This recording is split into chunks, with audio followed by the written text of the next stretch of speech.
Okay. It's an extraordinary opportunity to be going to talk to Giselle. Yeah, let's know about how language services work in Cuba and how many companies and how the private business and entrepreneurship pan out in the island of Cuba. Giselle, could you please introduce yourself and what you do for business?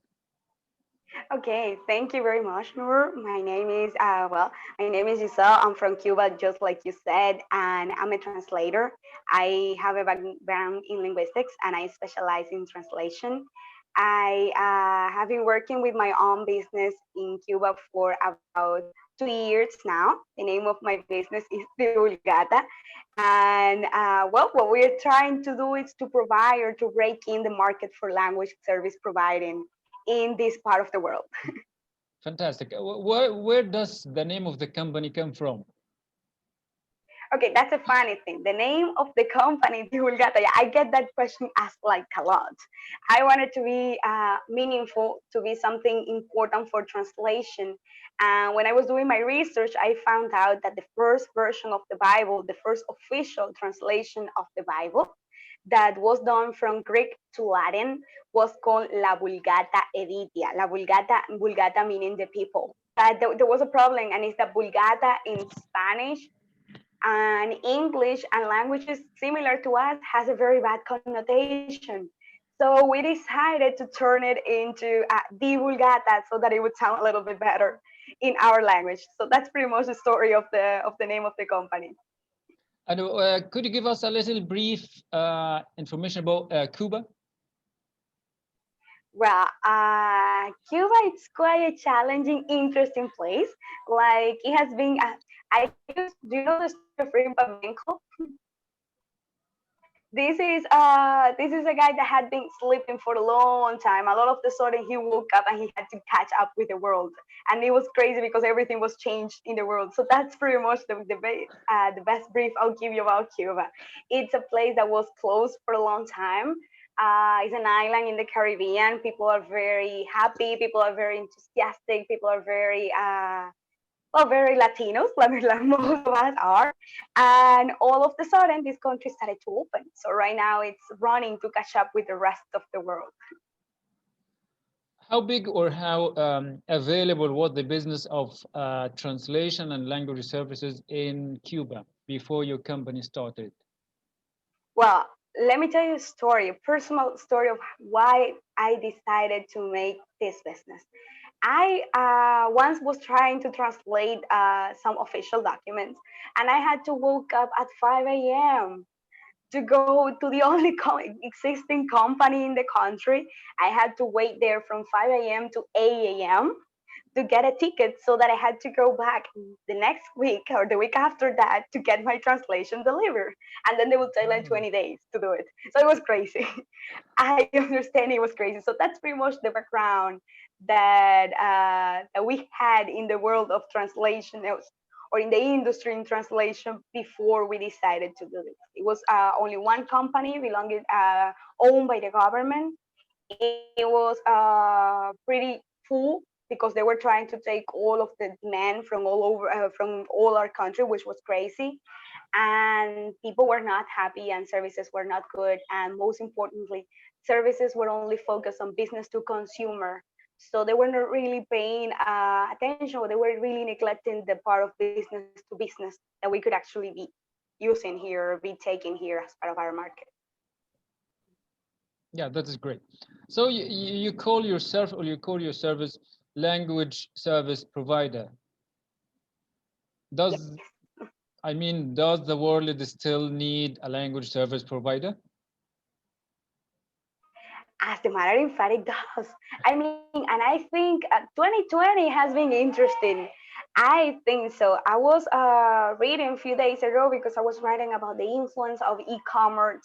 How has it grown so dramatically in the last year? Like most business have gone online, and this 20, I mean, that was happening before 2020, but I think 2020 was like like a catalyzer. 2020 really speed up the process, and now it means that your business does not only have to be located or does not necessarily need to focus only on the clients that you have around you.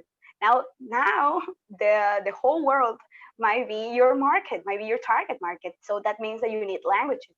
Yesterday I was reading something that I love, and it read something like, if you talk to someone in a language they can understand, your message will go to the brain. That's it. They can understand it, right? So the message will be processed by the brain. However, if you speak them in their mother tongue, the message will go to the heart, and they will become loyal to you because you actually took the time to try to address and understand their culture. So that's what I think that the need for language services is. We help people break into cultures. We help people to sort of understand these new potential clients that they have all over the world now, thanks internet and now thanks to e-commerce and all the digital thing that it's going on in the world. That's perfect. And what kind of services do you provide? Well, basically, we deal with most of the traditional services of language service providing company. We do lots of translation. We do interpreting, which are different. Most people confuse translating with interpreting, but well, just for the record, translating has to do with the written part of the work. Okay, a translator is someone that is at home with a computer working with these documents all the time. And then we do a lot, as I said, a lot of interpreting. Interpreting is when you are with a business person or at a meeting or at a festival or well, whatever format you're working with, and you are actually doing by orally. We do localization, which is my favorite part of the services that we provide. Localization is what really has to do with what I just mentioned you before. Localization has to do with not only words but mostly cultures.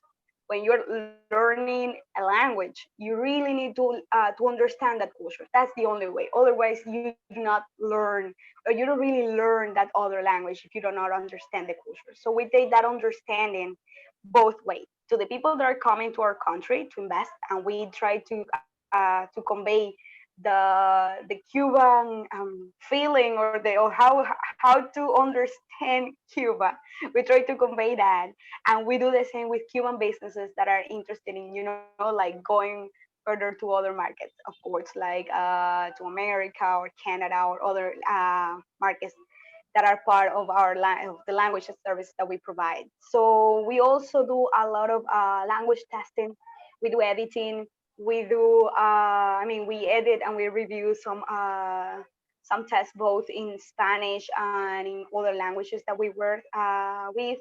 We do some English language teaching for Cubans, especially Cuban entrepreneurs that want to learn English for specific purposes, especially for business purposes. We do.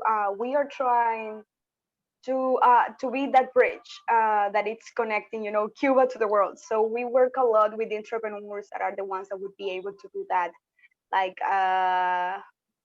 in one way or another. So that's pretty much what we do. That's perfect.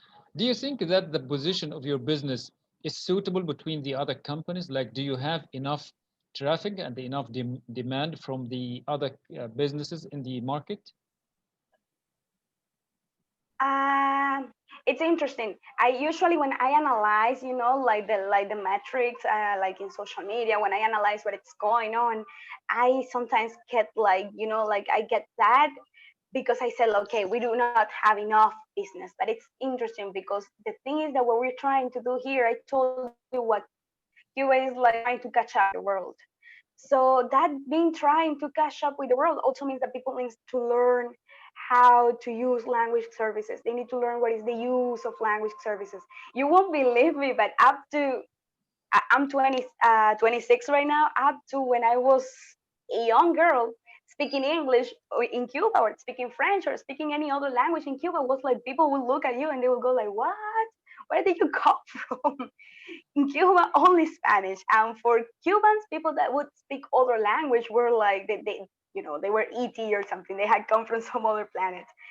So when you start from that place, you realize, as we had, that we had to do a lot of education. We have to provide a lot of value. We do a lot of workshops. We talk to entrepreneurs. We have had to learn many things that we didn't major in, like economics, business, how to help them with their business, how to create platforms in which they can connect with possible investors all over the world. So we have had to multitask like a lot in order to actually help creating that target market that we need for our business. So it's crazy. It's growing. That makes me happy. It's growing. I think it's showing good results, but still, it's slow. It takes time, and we are optimistic. So basically, you created your idea, you created your company, and you are creating your customers. Exactly. We are creating, we are educating business people in Cuba, so so that they know the need they have for our services. Oh, yeah, that's amazing. What opportunities does your business have? What opportunities regarding what? Can you redefine the question? Yeah, I mean, what prospects does your company have? Like, how wide can you grow your business? How many new customers I can you think generate? I think it's that's what I love about the thing, because you might be thinking like she's crazy. She didn't analyze the market before she did that. But no, actually, the thing is that, for instance, right now, for the first time, the Cuban government allowed Cubans to actually export. So that means that many people are preparing themselves for producing goods and for being able to export those goods. And again, as I mentioned, the greatest thing of having done this in Cuba is that we barely have any competence.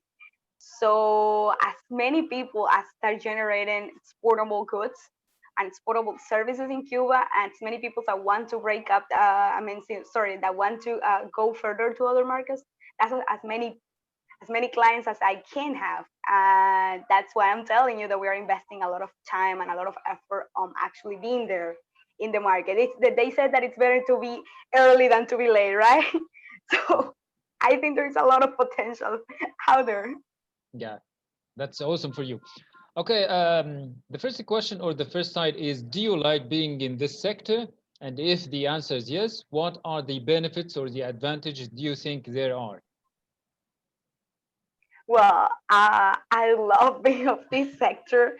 I yes, that's something that I love since I was little. I love reading, and I think I was like 10 or maybe 11 when I actually realized, wait a minute, these people used to speak English. How come I'm reading these books into Spanish?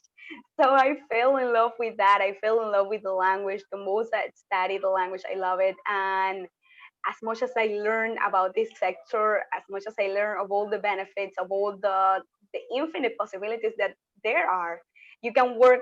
I mean, you can be a language professional and you could be doing movies for Netflix. You know, you could be subtitling for Netflix, and that's amazing. You could be doing all sort of things. You could be taking part of great negotiations that may change the destiny or your future of your country. So that's amazing. And I think the biggest advantage is cultural, from the cultural perspective. I grew up in a country where internet was not something that was even possible up to a few years ago. So being able to be, I mean, being in this sector had allowed me to get to know the world in a different way. It has also allowed me to get to know amazing people, to get a different insight of how things work in other cultures, how things work in other parts of the world. And it gives you it gives you the opportunity to manage your time, unless other people or other jobs where you have to go, like, like the regular 9 to 5 job.